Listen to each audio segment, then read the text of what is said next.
Mga kapatid, ngayong tag-init, panalong pampapresko ang ating ipinagmamalaking halo-halo. Pero alam nyo bang ang Pinoy dessert na ito, impluwensya pala sa atin ng Japan?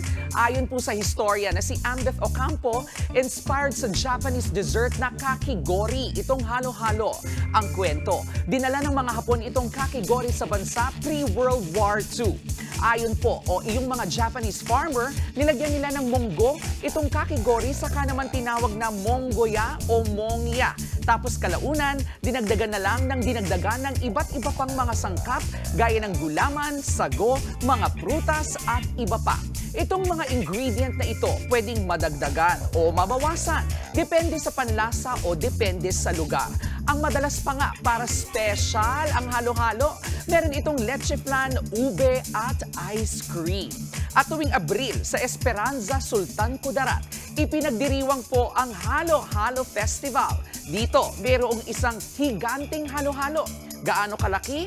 Kaya lang naman niyang paghatian ng halos 1,000 tao para maubos. Literal mang halo-halo ang sangkap, hindi naman maipagkakaila ang sarap ng Pinoy na Pinoy pa ring dessert na ito. Saktong-sakto pa sa panahon ngayon na ang mga ganitong pampalamig, instant ginhawa ang hatid po sa atin. Parang kapag araw-araw tayong natututo sa mga impormasyong tulad nito.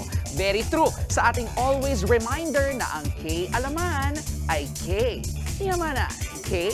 Okay. Mga kapatid, ito po ang inyong K-Alaman Queen, Kalad Karen. Always remember na ang K-Alaman ay K-Yamanan. Kaya para sa latest showbiz news at dagdag impormasyon, mag-follow at mag-subscribe sa social media pages ng News 5. K? Okay.